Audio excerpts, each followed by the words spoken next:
Hello friends, जय हिंद। स्वागत है आपका हमारे यूट्यूब चैनल जिसका नाम है Prince A to Z classes. तो जैसा कि हमने पिछले पार्ट में जो है आपको जो है संयोजकता के बारे में बताया था, तो इसके बाद जो है हम देखेंगे परमाणु संख्या। अब जो है परमाणु संख्या को देखेंगे।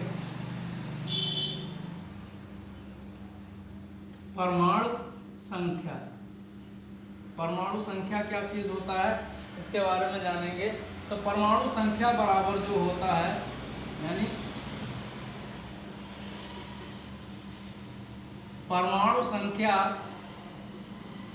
ये किसके बराबर होता है? प्रोटॉनों की संख्या के बराबर होता है। प्रोटॉनों की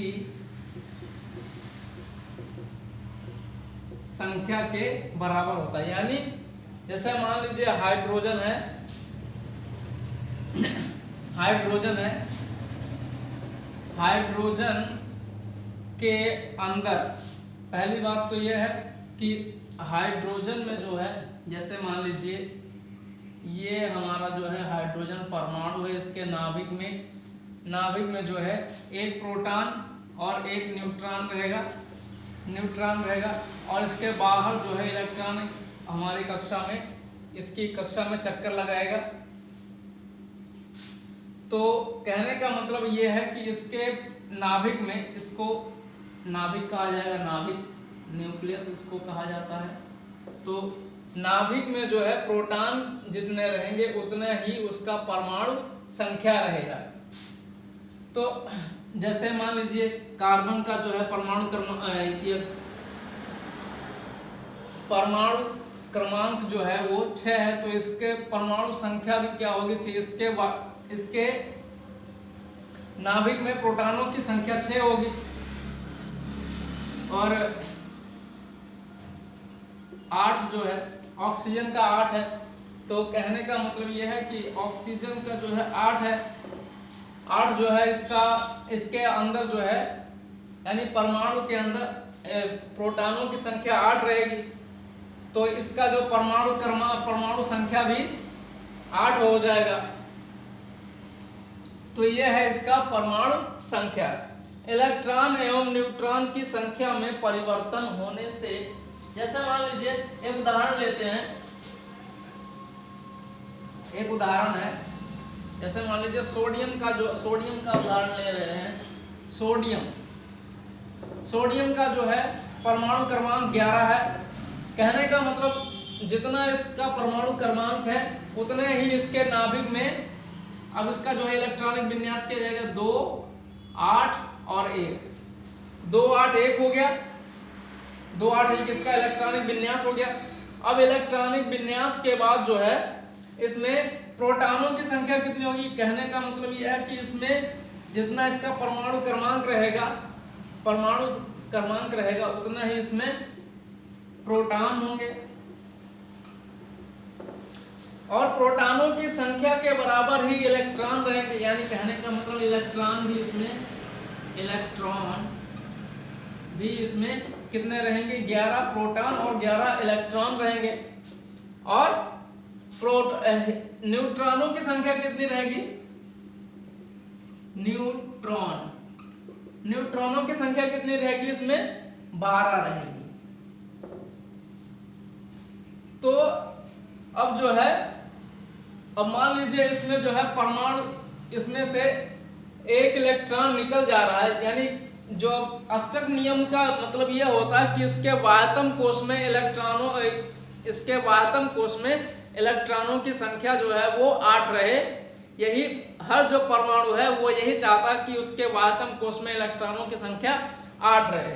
इसके लिए या तो इसका एक इलेक्ट्रॉन निकाल दिया जाए, या तो फिर किसी अन्य तत्व से जो है इसको 7 इलेक्ट्रॉन और मिले तब तो ठीक है, नहीं तो जो है इसको जो है एक इलेक्ट्रॉन निकालना पड़ेगा। और इलेक्ट्रॉन निकालना कब आसान होगा? जब जो है इसके वायतम कोश में जो है इलेक्ट्रॉनों की संख्या कम रहेगी, तब तो उसको ज्यादा मात्रा में ऊर्जा देनी नहीं होगी।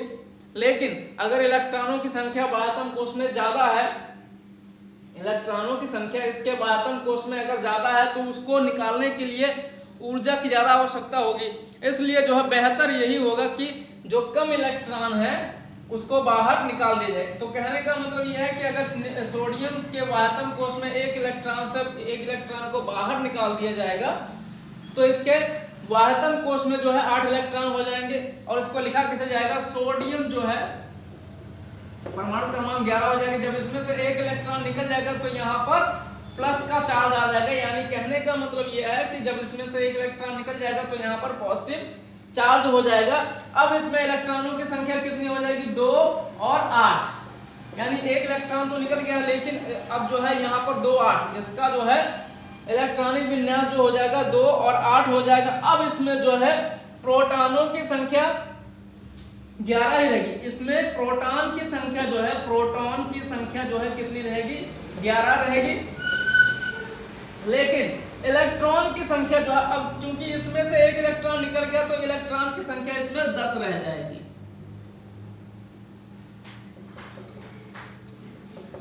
इलेक्ट्रॉन की संख्या इसमें 10 रह जाएगी। और न्यूट्रॉन की संख्या जो है ये 12 है, तो 12 यहां पर रहेगी।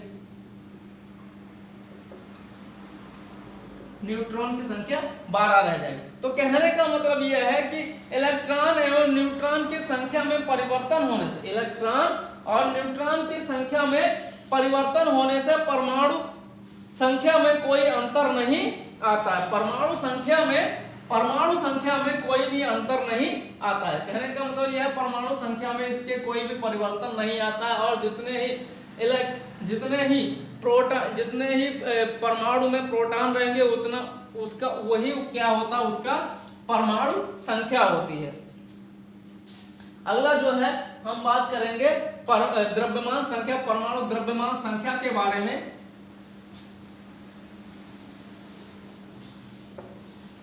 परमाणु द्रव्यमान संख्या के बारे में बात करेंगे।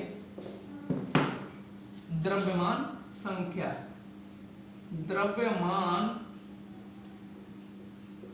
के बारे में बात करेंगे।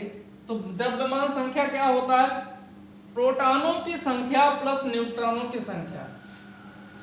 कहने का मतलब द्रव्यमान संख्या क्या होती है, प्रोटॉनों की संख्या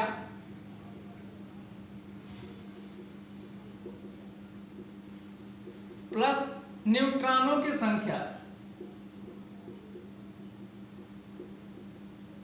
न्यूट्रॉनों की संख्या यानी कहने का मतलब यह है किसी भी तत्व में, किसी भी परमाणु में प्रोटॉनों की संख्या और इलेक्ट्रॉनों की संख्या का योग ही क्या कहलाता है, द्रव्यमान संख्या कहलाता है। जैसे कि हम लोग जो है, जैसे मान लीजिए कार्बन है, कार्बन का परमाणु क्रमांक 6 है, तो 6 कहने का मतलब प्रोटॉन, अब इसमें परमाणु क्रमांक यदि 6 है तो इसमें प्रोटॉन की संख्या कितनी रहेगी, 6 ही रहेगी। प्रोटॉन की संख्या 6 रहेगी। उसके बाद जो है इलेक्ट्रॉन की संख्या, जितना प्रोटॉन होगा उतना ही इलेक्ट्रॉन भी होगा, तो इलेक्ट्रॉनों की संख्या भी 6 होगी। और उसमें न्यूट्रॉनों की संख्या भी कितनी होगी, 6 ही होगी। तो कहने का मतलब यह है कि द्रव्यमान संख्या निकालना है तो प्रोटॉन की संख्या कितनी हो जाएगी, प्रोटॉन की संख्या, इसमें इसका परमाणु क्रमांक 6 है तो इसमें प्रोटॉनों की संख्या कितनी हो जाएगी, 6 हो जाएगी।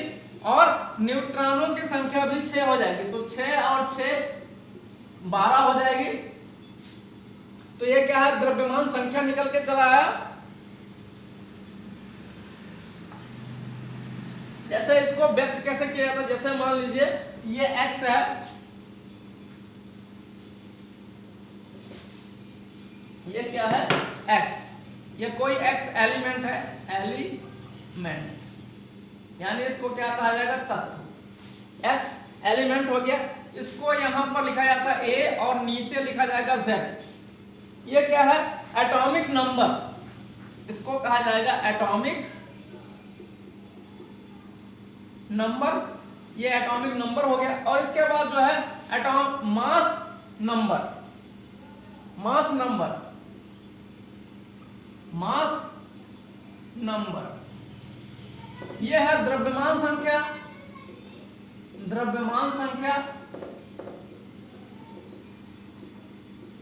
और ये क्या है, द्रव्यमान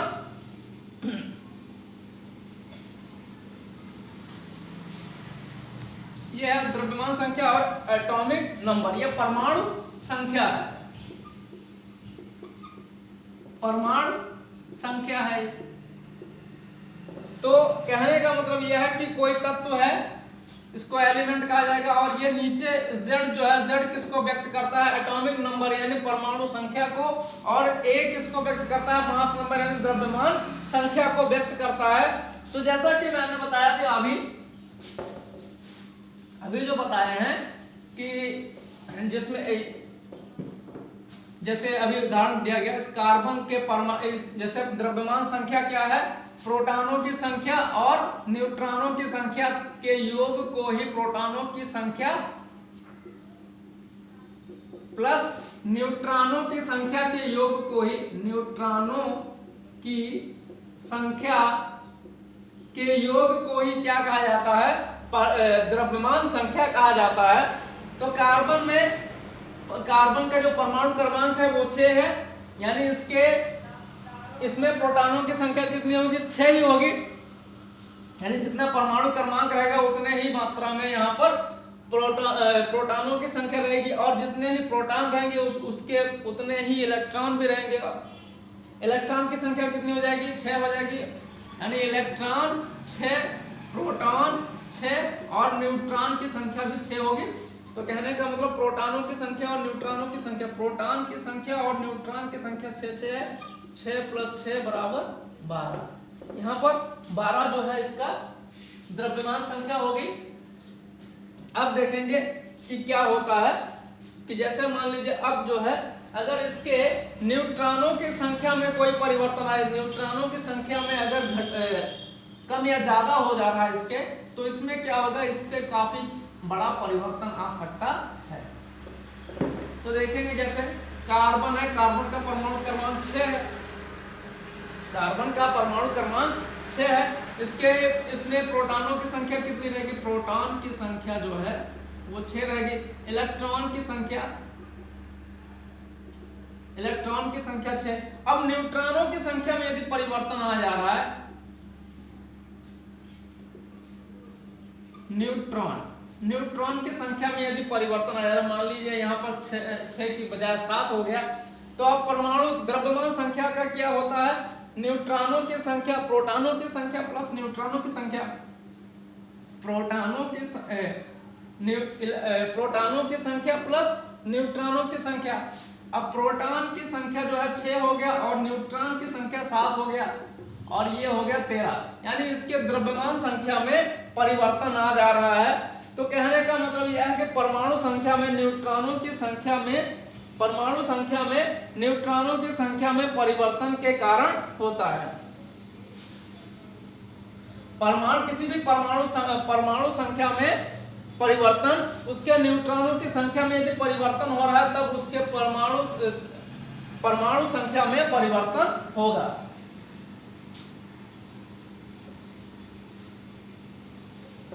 तो कहने का मतलब यह है किसी भी परमाणु संख्या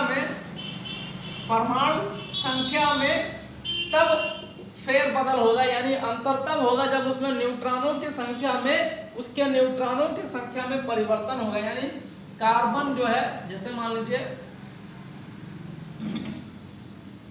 8 ऑक्सीजन है, तो इसमें प्रोटॉनों की संख्या जो है 8 हो जाएगी, न्यूट्रॉनों की संख्या भी 8 हो जाएगी। अब इसमें यदि परिवर्तन कर दिया गया,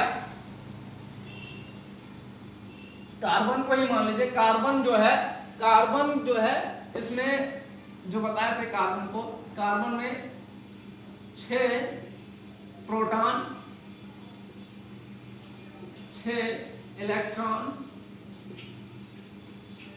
और अब यहां पर जो है मान लीजिए 6 की बजाय 5 कर दिया गया प्रोटॉन यानी न्यूट्रॉन,